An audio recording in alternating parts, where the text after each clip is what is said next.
I believe other people needed to know that healing is possible. The other people needed to know that God cares about them. I get to be the creator of my life, and maybe more accurately, the co-creator of my life. Me and God get to decide what my life is going to be. What I can tell you is that I had learned about God. I had gone to church. I was taught about God, but I felt that I was all alone. And told her about this experience that I had, and it was upsetting to me, especially that dark feeling that I felt. Hola amigos, bienvenidos a un nuevo episodio del Más Fe Podcast y el día de hoy tenemos a una invitada muy especial. Su historia sé que los va a inspirar un montón. Ella es Rachelle Rutherford, ella es una empresaria, es Mrs. Universo 2025, ella también es la CEO de una organización sin fines de lucro llamada Kids on the Move, y vamos a aprender mucho de ella porque tiene una historia muy particular. Bienvenida al Más Fe Podcast, Rachelle. How's it going? It's going great. Thanks for having me. Really excited about knowing more about you and your story. I know that you're doing a lot of things, and I know that your beliefs have encouraged you to do what you are doing. Well, let us know how you've been. I know that you're visiting Latin America right now. How has your experience been down here? It's been amazing. We're here in Peru right now, and we are starting an initiative called Hope in Motion, and an organization called Hope in Motion, empowering children with different abilities.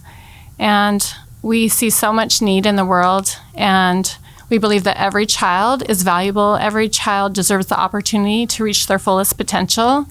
And so we're here to begin offering services here in Peru, and we're so excited to be here. Hablemos un poco acerca de tu niñez y cómo, dónde creciste, cómo fue esos primeros años de Rachelle. Let's talk a little bit more about your childhood. Where you from? Where you grew up? What was your biggest dream when you were a kid? Yeah, that would be great. I grew up in Utah in a town called West Jordan, and I probably had a typical childhood like most. I came from a pretty big family. There were 7 children, and I was the second oldest girl. So I had 3 brothers and 3 sisters. We were quite poor growing up, you know, having a lot of brothers and sisters. And, you know, my father worked, and my mother, she tried to stay home as much as she could with us, but later on had to go to work. But, you know, I was happy as a young child. You know, we play outside and worked really hard. My father was in construction, so I spent my childhood on construction job sites as a child, Wow. which is kind of unique for a young girl.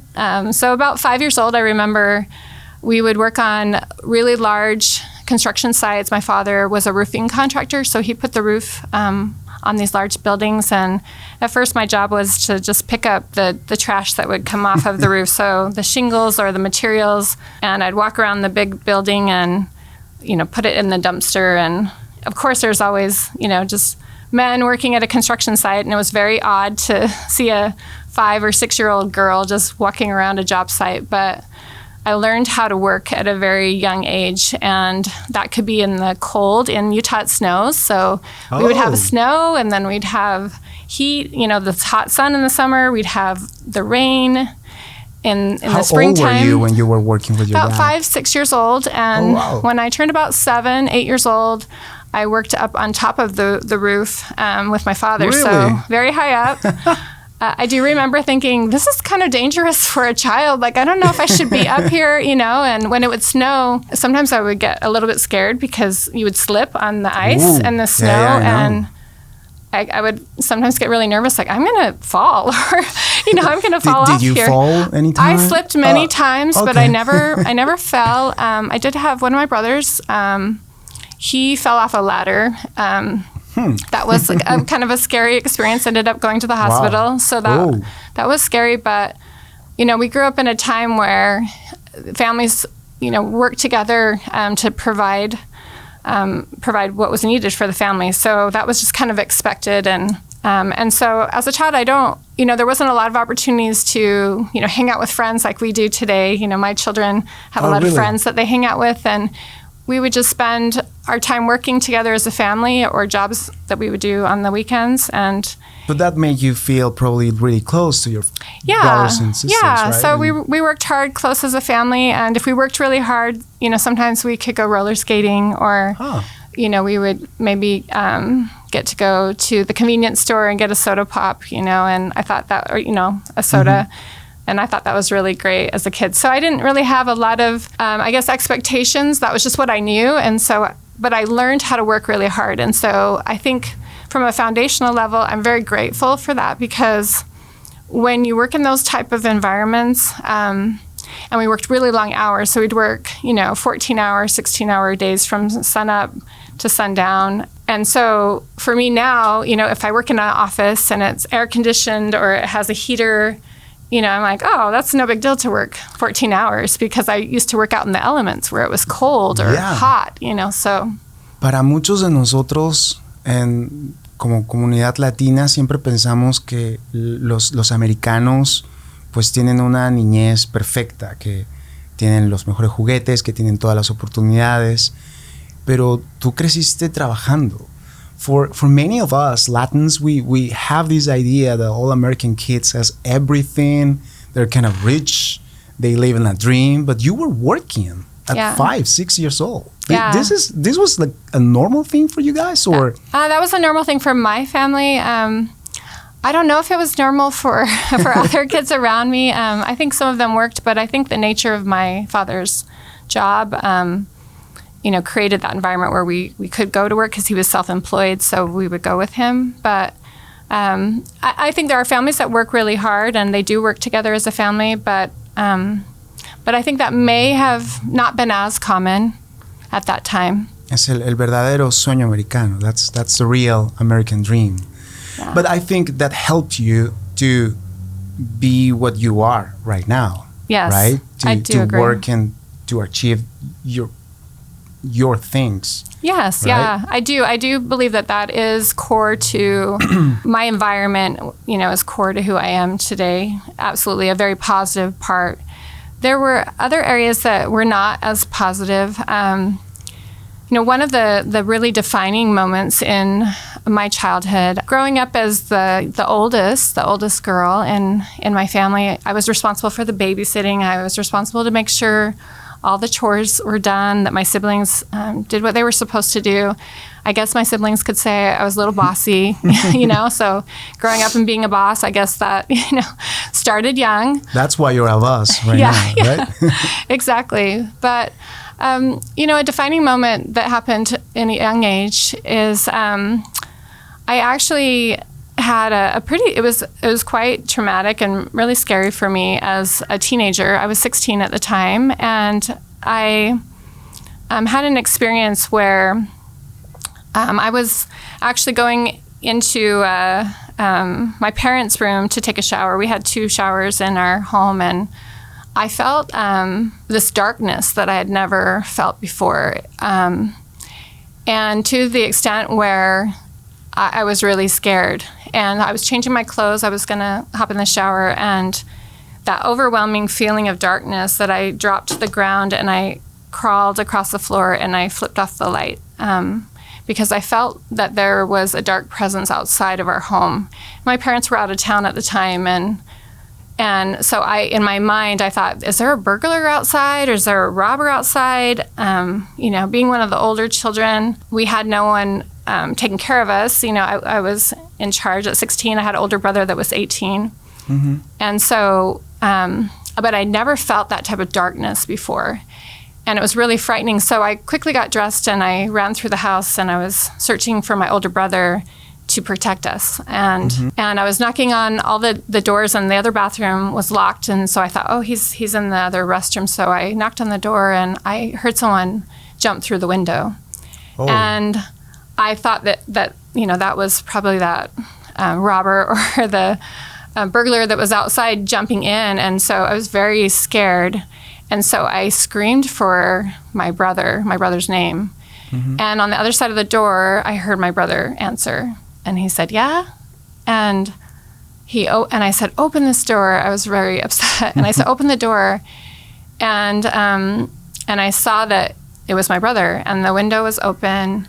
And I connected that darkness was my brother. And that was devastating for me. And so what I'm not saying that happened was my brother was, just peering through the window in this bedroom, which is absolutely inappropriate.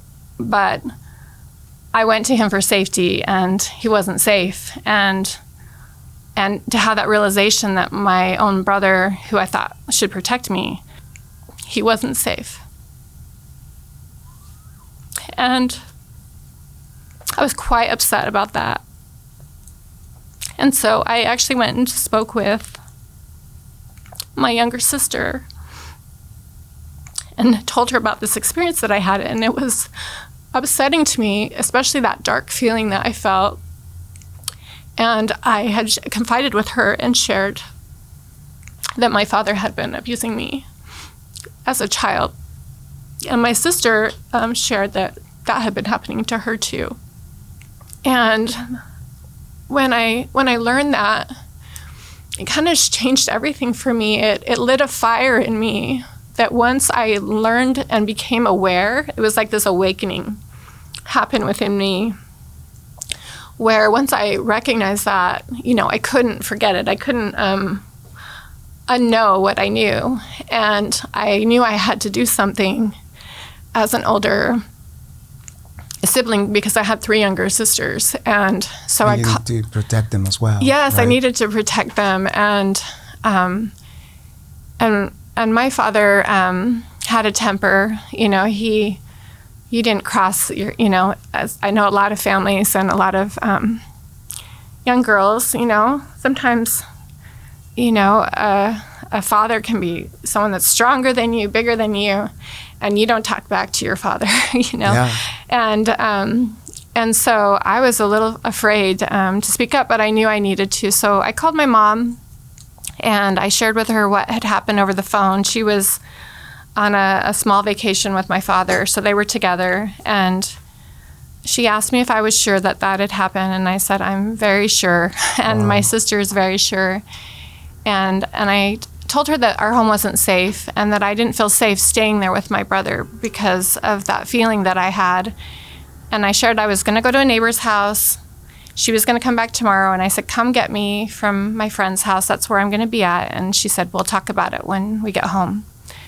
And my mother never came for me when I went to my friend's house, and instead she sent my father to come and get me. Wow. And I refused to go with him because I honestly was worried that if I went with him, I would get beaten for what I had shared. So then a couple of days go by. So he left, and a couple of days went by, and I thought my mother would come to get me, and she didn't come. And so then I started calling home to try to reach my mother, because I thought, why is she not coming? I was a little confused. My brothers and sisters would hang up the phone when I would call. And when I tried to approach my siblings, even my sister that I was standing up for, when I would approach them, they said, we're not allowed to talk to you, because they were also afraid and were told not to speak to me. And that was devastating, obviously, for me. And so to fast forward, a year goes. You were only 16. 16 years old, yeah. Wow. And so leaving my house, I thought I was going to be gone for 24 hours. Didn't realize I would, never see my belongings again. I didn't pack clothes. I didn't pack anticipating I would never go home again. But a year later, after being homeless for a year and never having my mother come for me to address what had happened, I thought I had done something wrong, or that I had made a mistake, or maybe I didn't explain it properly. I would replay in my mind that situation, and what did I do wrong? Why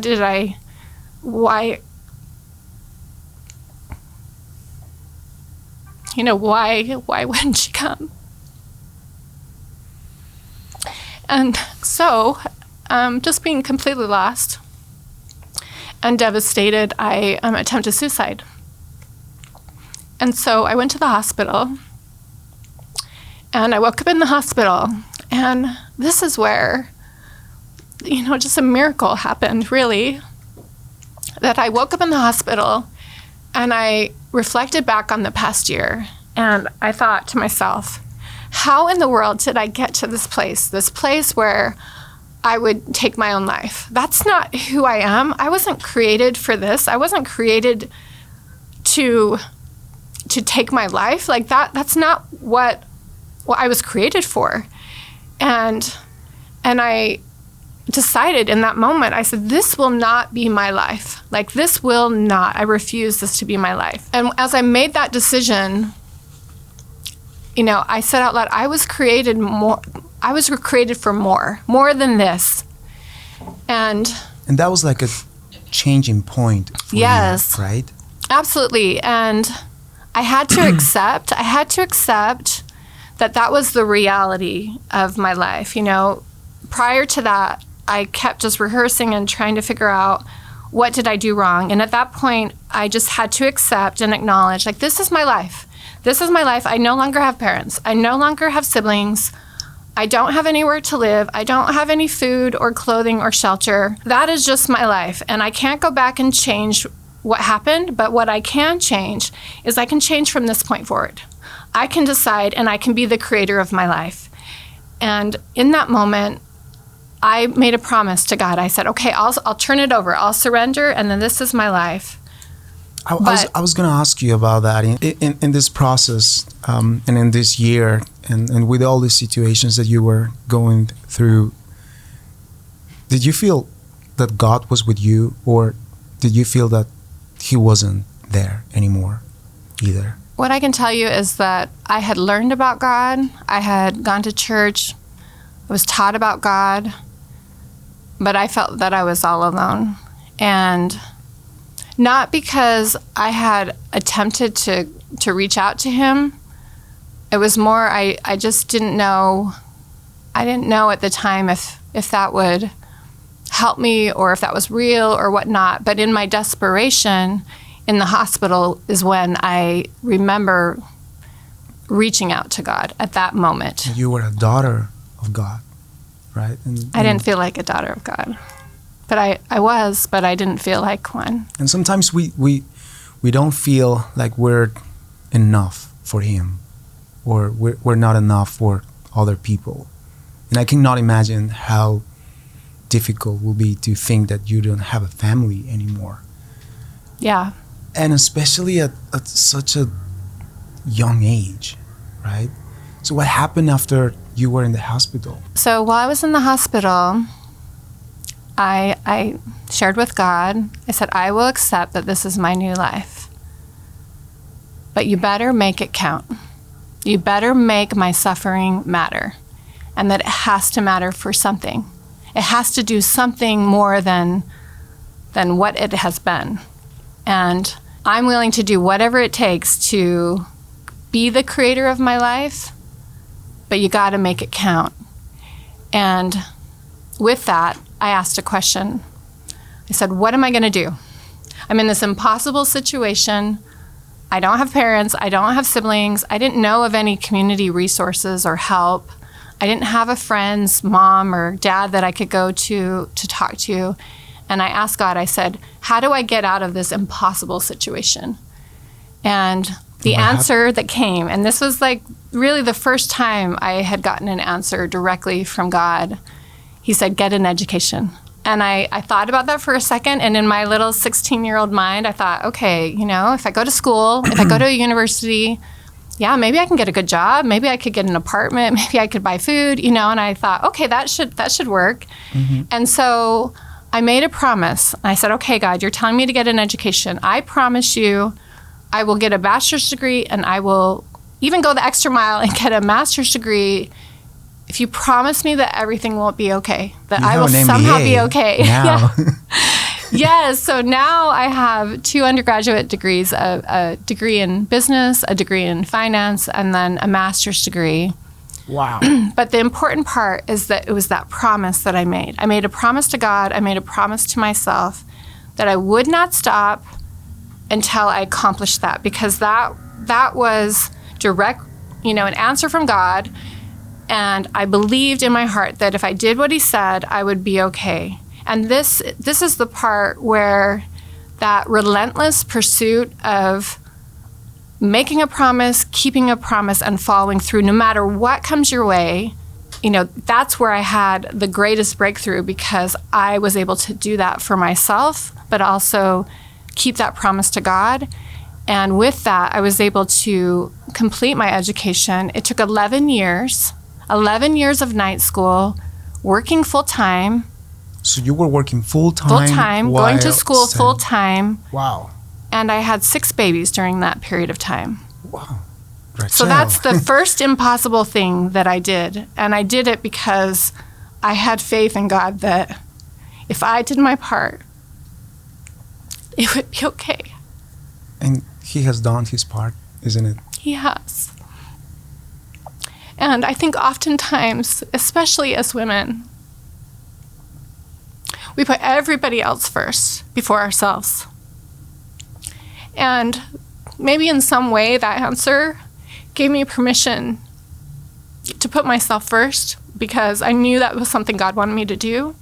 My why was very, very deep. My why was very, very deep. So when moments were hard, or when it was late at night, or I was tired, or I had just had a new baby and the baby's up all night, and I'm sitting down to start my paper at midnight, and knowing, the baby's going to be up crying 3 hours later, and just pushing through. I believed, and I had faith, and I knew that somehow he would give me the strength to do it. And I needed to put myself first in those moments to say, I'm going to sit down and I'm going to take care of, whatever is required, my assignments, whatever I needed to do. Where oftentimes we'll put everyone else first before the things that we want to do for ourselves, as women. And it's not that that's bad, because we should serve other people, but it helped instill in me the importance of making and keeping promises to myself and to my God. Yeah, how you can help others if you don't help yourself first. Correct. Yeah. Mm-hmm. Right. For me to create a good environment and a good home and safety for my children, I had to first take care of myself and ensure that I had a path forward to then take care of them.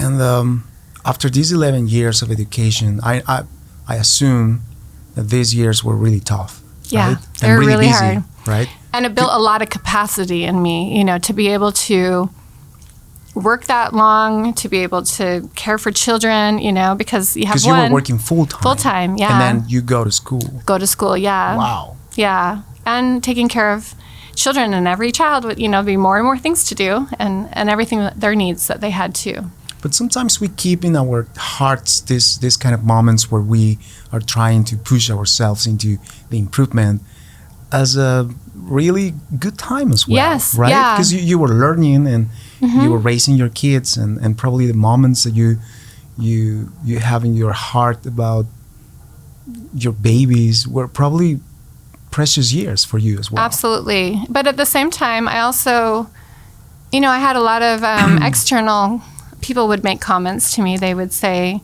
you have these little children, like, why are you going to school now? Don't you think you should be home with your children? And, I didn't feel like I needed to explain myself to other people, but I just said, I need to be going to school right now. But I felt very different than everyone else, because other people surrounding me were home with their children. They might be the same age as me, but they were home with their children, and I was a working mom, so I felt a little bit different than other people because of that. And a lot of people would often go to school after their children were older. Maybe they raised their children and then they would go back and maybe pursue a career or nursing or a degree that they always wanted to do, but they were waiting for their children to go. And you were doing both at the same time. Yeah. Which is nothing wrong about just being a homestay mom. But as you said, you were different. Yes. A lot of women will probably think, okay, I'm going to get married. I'm just going to focus on raising the kids, and that's it. Right? Yeah. But there's more about that. Right? And I would always pray, and I would ask God, okay, I have 4 kids, should I be staying home now? Okay, well, now you I have had 6. How about now? And it's no. Okay, I'm having 6. Okay, how about now? No, And so I was very prayerful, and again, that's a very personal, individual decision. And I think we need more mothers that are home with their children, especially in today's society. And so I fully support moms staying home and being with their young children. But we also need women who can take decisions and who can take control and actions. And education gives that opportunity. Absolutely. It gives you perspective of life and projects, right? Absolutely. Muchas mujeres podrían pensar de que quedarse en casa, criar hijos es digamos que el modelo, pero hay algo más. También se puede estudiar y ser mamá y ser exitosa. So, what happened after the 11 years? Well, You got an MBA, yes. right? You're doing a lot of things. Your professional life was as successful as your motherhood? Yeah, so in my professional life, I worked in many different industries. That was also unique because a lot of times people will work in one specific industry and they kind of stay in that industry. And I really didn't want to be pigeonholed into one area. I wanted to see how I could apply business skills in multiple different areas. So I worked in telecommunications, I worked in healthcare, I worked in education, I worked in genealogy, I worked in commercial real estate. You don't get tired, Rachelle. I definitely get tired sometimes, but I think that continuation of that capacity that I was able to acquire while I was going to school and having children, I believe that God used that capacity to give me the ability to do even more simultaneously. And I do believe that capacity is like even a physical muscle, that as you build it and you strengthen it, you can do more and more and more. And I've found that as I've built my career and continued on, and even the projects that I'm involved in now, is that I've had to expand my capacity, and I've had to also learn how to build teams and trust teams to do the work that I can't be in every place that I need to be in, as well as prioritizing and making sure that I'm doing the most important things that move the business forward, moves my family forward, moves my personal spirituality forward, moves my fitness and my health forward. We're going to talk a little bit more about that because I know that you're now Mrs. Universe, Correct, right? Yeah. Wow. What will be your biggest recommendation to those women who are about to get married and are scared about growing up professionally and in their families? ¿Cuál sería tu recomendación para aquellas chicas que están por casarse y tienen miedo de equilibrar su vida de familia y su vida profesional? Well, I would say first and foremost that we all have gifts and talents. We all have strengths. And it is our divine responsibility to grow and expand on those talents and those gifts and skills. They say that when a mother receives an education, the likelihood of their children going to college or obtaining education goes up significantly when a mother is educated. So I think education is important. No matter when in your life that you decide to pursue that education, that's a very personal decision. But I think that it's very important, and I think that it's important to have your own hopes and dreams. I think it's important to explore your gifts and your talents. And yes, you can be a mother and you can be an executive. You can be a mother and you can be a supermodel. You can be a mother and you can be a world champion weight trainer. You can be so many things, and motherhood should not limit us. I believe that motherhood gives us so many skills that can be applied in the world in a beautiful way. And even in leadership, they say that women have the ability to multitask and to lead with compassion and impact their teams in many ways. I don't believe that women should try to be men. I think women should try to embrace who they are. We are created in a unique special way, and the world needs what we have to offer, whether it's in a corporate setting, whether it's volunteering at your child's school, whether it's gathering your neighborhood together and your family together to celebrate together. There's so many things that we can do, and we don't need to compare ourselves to anybody else. Like, my own daughters say to me, "Mom, you do all these things. Like, I just want to be a mom, you know?" And I said, "Then be a mom. Like, that's amazing. Like, that wasn't my calling. That wasn't my only calling in life. It was one of my callings, but that wasn't the direction that God gave me to go in. That was one of many. But I also knew that I always wanted to be a mother. And so when the world would tell me, like, it's impossible to be a mom and to be a business professional or to run a company or an organization, you know, I didn't believe that was true. And one of the reasons that I didn't believe it was true, and I just want to make this point, is that I've often thought about, like, where did that come from? Because and I think that came back to, again, that defining moment in the hospital. When you have everyone that you have ever trusted, in a way, betray that trust, all of a sudden, as a young child, I thought, well, what else are they telling me that it has to be this way and it's not that way? Or you're supposed to do this and maybe it's not that way. And so as a young teenager, because of those experiences, I looked at the world as, you know what? No one gets to tell me what is possible and what's not possible. No one gets to tell me what the rules are, because here I had some people that I genuinely love and I still love to this day, told me that they were going to love me forever, that they were going to, you know, care about me, or this is how it was going to be. And guess what? It didn't turn out that way. And so I thought to myself, well, what else in the world is maybe not the way that people have described or what people have said? And so because of that, I have always kind of bucked up against the system, I guess. You know, like, I've just pushed back, and not in a rebellious way, but in a way of, if someone says, you can't do that. You're doing it. Yeah, I'm like, you can't tell me what I can do or what I can't do. You can't tell me this is impossible or it can't be done. You can't tell me I can't be a mother of 6 kids and run a corporation. You can't tell me I can't be Mrs. Universe and be a mom and be a woman of God. And you don't get to tell me who I am. I get to decide who I am. I get to decide whether I'm limitless or not. No one gets to decide that for me. And so right. in a positive way that maybe could have looked at like a negative thing, I took that as, I get to be the creator of my life, and maybe more accurately, the co-creator of my life. Me and God get to decide what my life is going to be, and that the world can put limitations. They can tell me I can't do something, and that's between me and God, whether that can happen or not happen. And just like the work that I'm doing now, people could say it's going to be impossible. It was impossible that I won Mrs. Universe.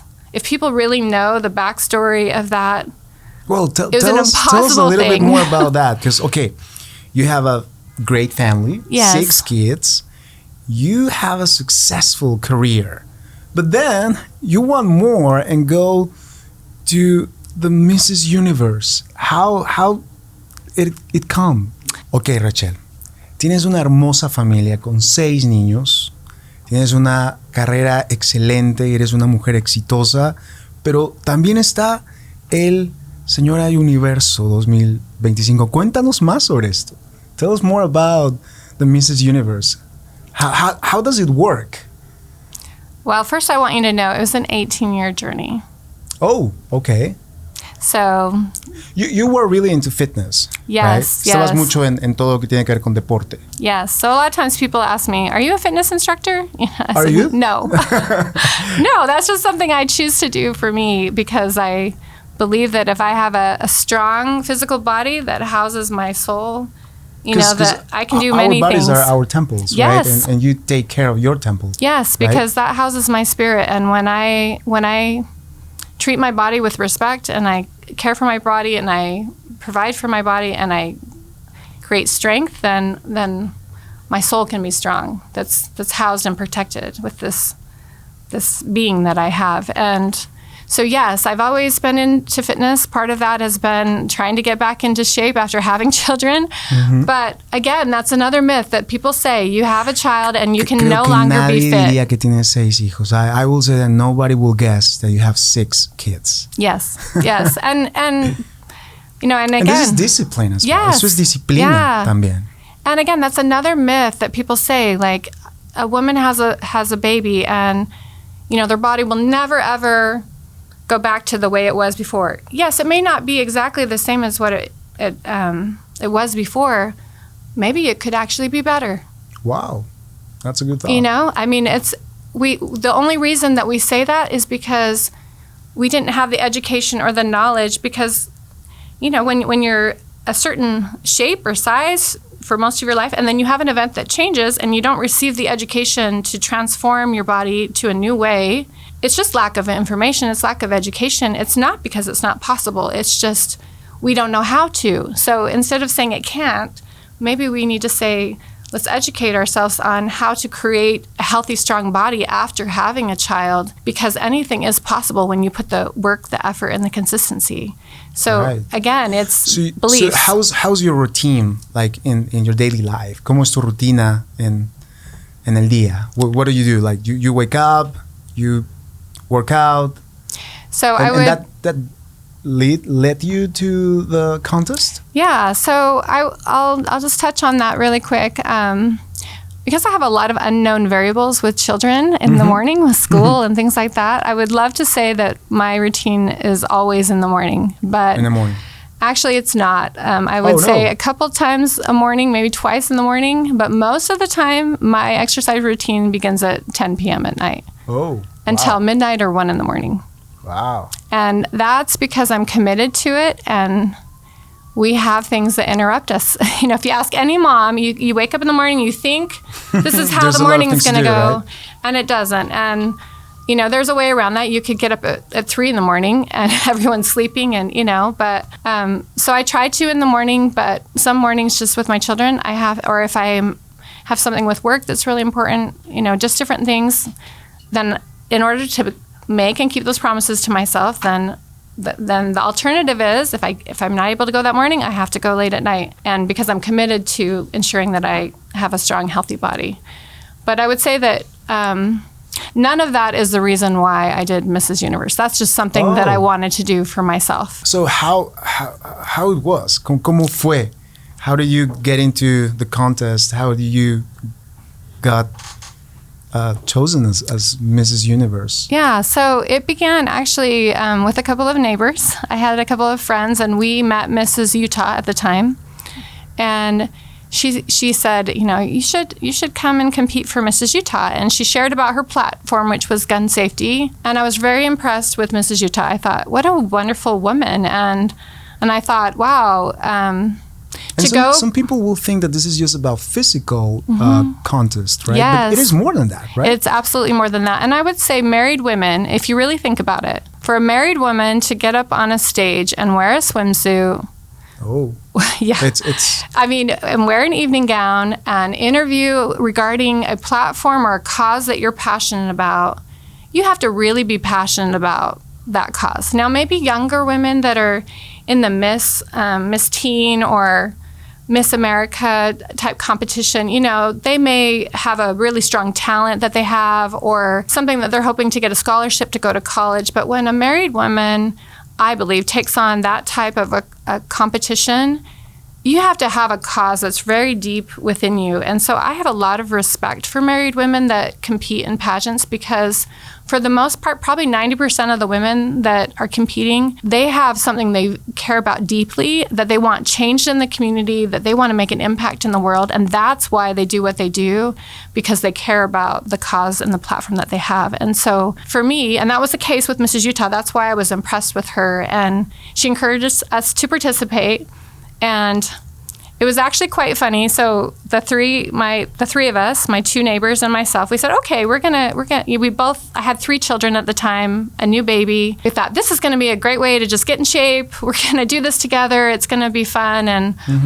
And when I went to, they had a workshop that we needed to go to, and I didn't know anything about beauty pageants. I'd never even watched one on television. Oh, no. So I went into it kind of blind, but so I called them and I said, hey, there's this workshop we need to go to. It's on Saturday. And they said, there's no workshop on Saturday. And I said, yeah, it's on Saturday. And I found out that I had enrolled into the Miss America competition, and they had enrolled into the Mrs. United States competition. So it's separate. They're totally different. I didn't even know there was more than one. Like I just thought there was only one competition. But so I ended up doing my very first pageant on my own, even though I had signed up with my friends. And then a couple months later was the second competition, which was the Mrs. United States competition. And so the very But you were in Mrs. America. Mrs. America, yeah. The very first one that I competed in was Mrs. America on my own, which was supposed to be a group activity, and it was by myself. And then we did the second one together. And I thought, okay, that was fun. That was good. I placed in the top 5 in both competitions right out the gate. They didn't place in the top 5, but I thought, okay, I'm done. You know, that was fun. And you know, I never really... Just a good experience. Yeah, so great experience. I never had a dream to do pageants. That wasn't my dream in life at the time. And but God had other plans. And so as I was praying, God said, I do it again. And you did it again. So I did it again, and I lost. Oh. And I lost the first time. I mean, I made the top 5, but I didn't win. And so I lose, and he says, "Do it again." And you don't like losing. I don't like losing. That's true. But I at the time wasn't passionate. It wasn't like something I was aspiring to. So I didn't like losing, but also he was like, "Okay, do it again." And then every time I would lose, I get more frustrated because I don't like losing.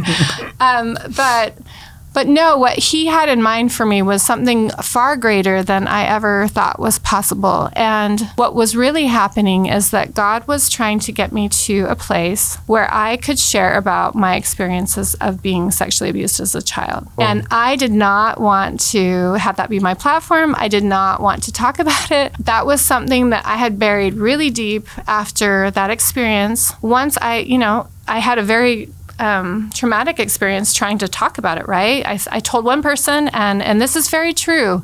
Statistically, it says, that women oftentimes do not talk about sexual abuse till oftentimes they're, 25 years later, 30 years later. I did not want to talk about it. And so I actually competed 5 times, and I lost all of those times. And then there was another competition. It was 10 days before the competition, and God said, I want you to do this competition. And I thought, oh my goodness, it's 10 days. It's in 10 days. And he said, I want you to talk about your childhood, and I want your platform to be on the prevention of child sexual abuse. And I had tried. He had wanted me to talk about it, and I would say one word, or I would say maybe a sentence. And I would try really hard not to cry in front of the judges. And the last time, the previous competition, I had tried to say one sentence about my childhood, and I tried to hold in the tears and hold them back. And I remember after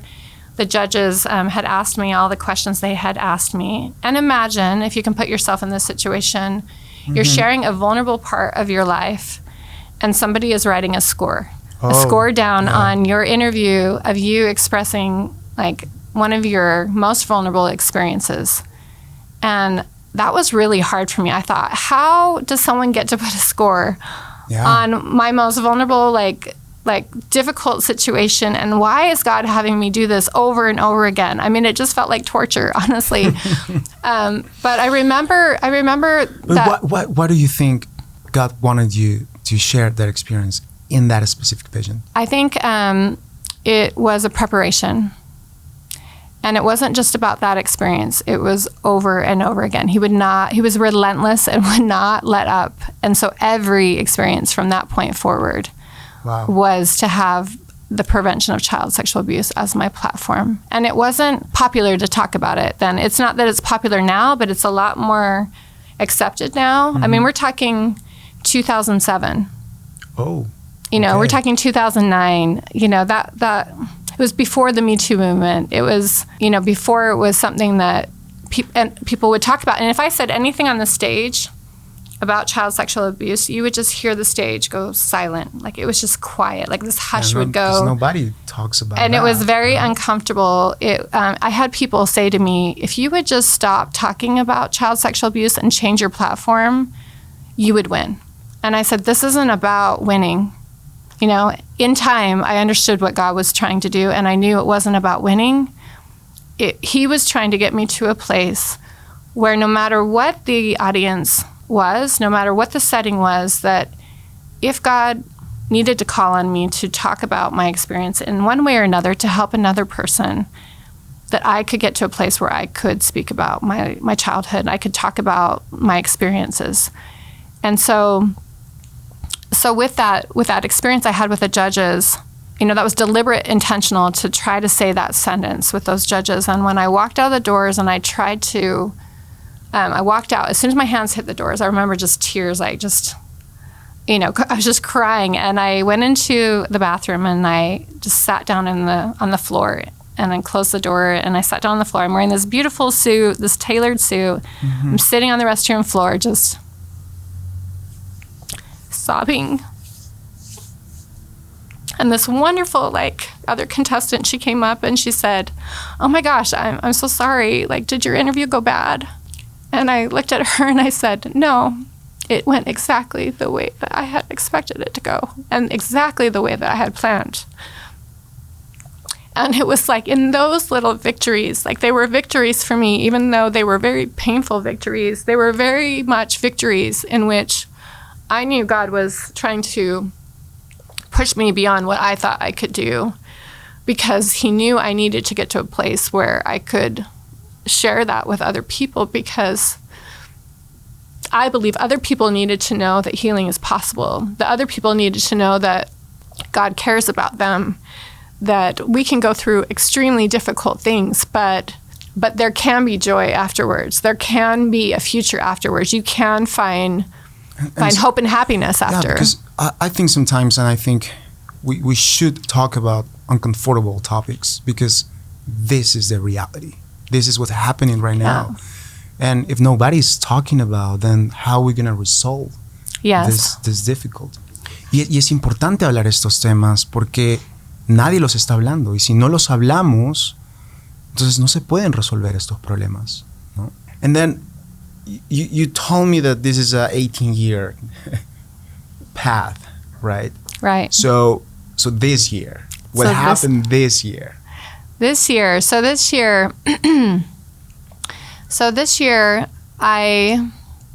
was February, and there was supposed to be the competition for Mrs. Universe. I was representing Mrs. USA, and so you were Mrs. USA. USA, wow. Yes. And the competition was actually supposed to be in August. And in February, when I was in California traveling with my husband, my appendix ruptured. And it was a quite severe rupture. The doctor said it was probably a level 7 out of 10 being the worst type of rupture in severity. So I was in the hospital for 6 days. Oh. And while I was in the hospital, I got a message that they were changing the dates for Mrs. Universe, that it was not going to be in August. It was actually going to be in April. And it was exactly 2 months from that moment of when I was sitting in the hospital. And I thought to myself, like, how in the world can I do this? It's 8 weeks away. This is Rachelle again. Yeah, it's 8 weeks away. I can't even go to the gym for 6 weeks. It was actually supposed to be... And even going to the gym, 6 weeks is you're still kind of like recovering from surgery, so you can't lift as much as you would lift. You know, you're still... You can't push yourself as hard as what you would normally do. You still have to kind of work your way back into it, right? And so I thought to myself, like, how is this going to be possible? Like, I can't do this. Like, you know, and at the same time, the day that my appendix ruptured, I was supposed to travel my first trip to Peru 10 days from that day that my appendix ruptured. So I was in the hospital for 6 days, and the doctors would not even let me get on a domestic flight to go from California to Utah, which is only like an hour flight. And they required an international flight. And I had to be in an international flight in 10 days from when it ruptured. And so I had to drive back from California. And when I got home from the hospital, I spent six days in the hospital. And the day I got home, I was to get on a plane to Peru in 3 days. And I still had to take out the drains and all the things that my body was trying to recover from. And I said to myself, well, first and foremost, there's no way I'm not going to Peru. Like, I knew I was supposed to come to Peru. I had so many meetings that were lined up. People were waiting for me to come to Peru. And I knew that that was where God wanted me to go. So that was my first obstacle I had to get past. So I was like, I got to get to Peru. And then I went to Peru. I was determined to go to the top of Machu Picchu. So I went to the top of Machu Picchu, even though I was still recovering. And I was also supposed to travel to Argentina when I returned for meetings in Argentina. And luckily that was pushed back to April, the following day after the competition had completed. And so you got just in time. I got 30 days to prepare for the competition, and I was able to pull everything together and go and compete. And it was one of those things that moment of where God was like, go compete in this competition 10 days before. Again. I kept playing in my mind, I've done this before. I only had 10 days. I can do it in 30 days. I can prepare in 30 days for this competition. And there were even other contestants that had decided not to go and compete because they said, I can't do it in 2 months. There's no way I can do it. And so I showed up. I was up for 24 hours the night before the competition, prepping everything, all of my costumes and whatnot. I felt so blessed to have won. My family was there, which was amazing because my children had also witnessed their mother losing many years. And I would see them in the audience and they would be crying because they were just like, of course, children think their mom's the very best, right? They should always win, no matter if there's, so many better people. But the wonderful thing about that, and that a lot of what people don't know is 9 years prior to that, God had told me I would win a global title. And so you knew already. I knew that was supposed to take place, but I have to admit I had to use a lot of faith because as every year went by and I didn't win, and I would try and try again and get better and better at speaking on the stage, get better and better about sharing my story. I got to the point where I would win Best Interview all the time because I got really skilled at that.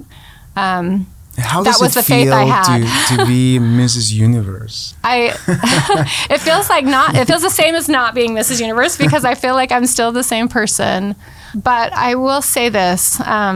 I think the importance of being Mrs. Universe is not for me. I honestly feel it's a statement for women. So I want to let you know that title of Mrs. Universe is for every single woman and child, male or female, because I know it happens to men just as much as or little boys as much as it happens to little girls. That title is a representation of how God feels about you. That you are truly powerful and worthy of a title of Mrs. Universe. And that if someone like me that came from a place of being just a nobody from nowhere, who didn't have a family, that if God believed that in me, that I was deserving of a title of Mrs. Universe, then he feels the exact same way about you. And that is the thing that crown, the crown that people can visibly see is how God feels about every single one of his daughters. And he feels that same way about all of his sons. And it took many years for me to actually accept that for myself. You hear about visualizing, winning. Like anyone that's an athlete or anyone that is doing something really difficult, they say to visualize that. And for many years, I closed my eyes and I tried to visualize that crown being on my head. And I couldn't see it. I could see the crown. I could not see my face. And it was actually the night before winning that I finally could see. I could actually see my face and winning that crown. And there were other crowns I had to win before that to be able to visualize that, but I do truly believe that it was a representation of that for all of us, for all of his children.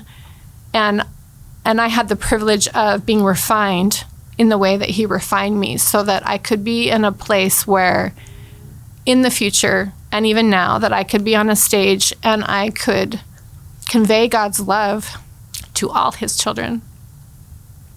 And that is a privilege and a responsibility that I just take very, very deeply. And it pushes me to do the things that I do. It pushes me to go beyond what I think I'm capable of. It pushes me to start services like this in Peru. And now, these experiences that shape your life and all the things that you have been doing have allowed you to do even more. You're doing more with kids right now here in Latin America, in Peru. I told you before, thank you so much for all you're doing. But tell us more about what's Kids on the Move, the project. I'd be happy to. Well, first I want to just mention my book, Chasing the Impossible. Which I have it here. You gave it to me. It's in Spanish. Lo tengo aquí. Y está en español. Logrando lo imposible. Yes, and the title is really fitting because I feel like I've chased the impossible my entire life. But I also feel that parents that have children with special needs, they do the impossible every single day. And the amount of love and compassion and hard work they put towards their children to reach even the smallest of milestones that are huge to them and huge to that child. I think it's a very, very fitting title. But, you know, children with special needs, again, that wasn't something I thought that I would ever be doing. You know, it's like we don't know what God has planned for us. And I happen to have the opportunity to serve on a board of directors for Kids on the Move. That was my first introduction. And my first thought was, I don't know anything about special needs. Like, how am I going to make an impact? But whenever something's presented to me, I always tell myself, you know what, just go and do it. Go see what it is. Just see if that feels right to you. So I would first challenge people, if you have an invitation to do something, even if it seems like you are so not qualified or it's not even something you have an expertise in, go and be in the environment. Go and just check it out, because sometimes it's in those moments that God will whisper to you, like, you need to be here. You may not even know why. You go and you act. And so when you hear that little nudge or that whispering, you need to move and you just need to go. And so with going on that board, I'm going to read this book. I'm glad you're going to read it. You should. I hope you enjoy it. But I think with going and seeing those families and those children, it gave me a desire to want to help children with special needs. And the interesting thing that I made the connection as I was researching for this book is that some of the very first laws that were put in place in the United States regarding child abuse actually were put in place because children with special needs that were then institutionalized, that there were experiments that were being done on these children, from different vaccines, like children with Down syndrome that were in an institution, they would test out different vaccines. And that's the reason for a lot of the laws that were put in place against child abuse.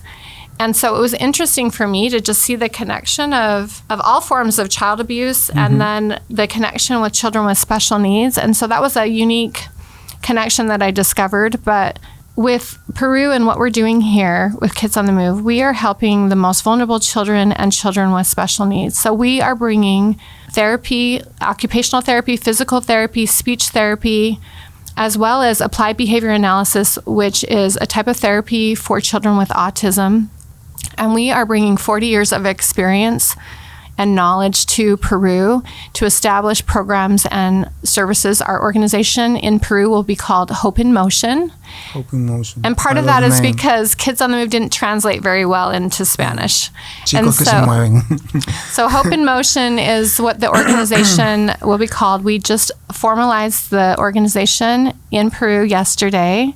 Congrats on that. Felicitaciones so we're por eso. Very excited. And as we've met with universities, with the government, with foundations, with educators, we see that there is a tremendous need here in Peru to support children with special needs and to help teach parents what children are capable of doing, helping giving them tools to reach their fullest potential. Because currently, I think a lot of parents don't have a lot of hope. And it's similar to what we experienced many years ago, where the founders of Kids on the Move were told, just take your children home and love them. They're not going to learn much. They're not going to be able to really go to school or contribute to society.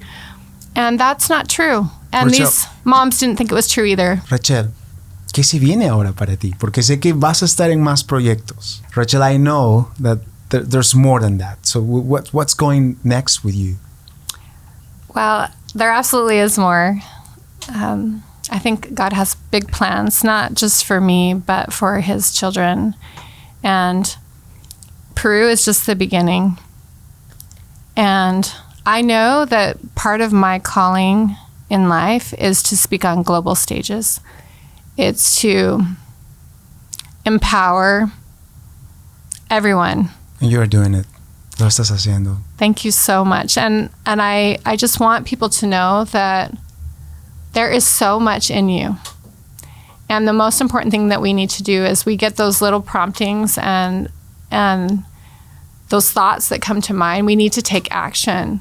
When we can have faith, but I believe that God gives us little nudges. He gives us little answers. He encourages us to take a step that maybe might seem kind of foreign, but when we take those steps, that he then gives you another step. And you start to build this relationship, I think, with God where he starts to rely on you to go about his work around the world. And the one thing I can say for me, that even if I'm scared, even if I'm afraid, or even if it seems completely uncomfortable, that I do it anyway. I do it anyway because he gave me a second chance. And life is full of second chances. It is. And he gave me that second chance. And so I'm going to be obedient. I'm going to listen every time. And I'm going to do the things that he wants me to do. And when we do that, oh my gosh, like, we're limitless. We are limitless in what we can do. And the world can tell us that it's impossible. The world could tell us it's impossible to start Hope in Motion in Peru. But we chase the impossible. But we chase the impossible, and we can do the impossible when God is with us. And so you're right. It hasn't ended for me. There is a greater cause. There's a greater future. And I believe it's going to be a global initiative. Hope in Motion is a movement that's going to spread across the globe. And we are going to lead the way in that. And it's because that is what God wants. He wants all of his children to know how valuable and how much he loves them. And it doesn't matter what their circumstances are. It doesn't matter where they came from, where they started. All it matters is where they're going. And we are the creators, the co-creators of our life with God. And we can do anything we want to do. So what I want people to take away and what I want them to understand from this is that they can have hope and faith that no matter where they've come from, that their future is waiting for them, and God is waiting for them to be by their side and to help them every step of the way. We just have to have courage. We have to have courage, we have to have faith, and we got to take action, and you can do it. Thank you so much for the opportunity to be with you today. I really admire you, and I know that many people will feel inspired by your story. Thank you for everything you're doing. Thank you so much.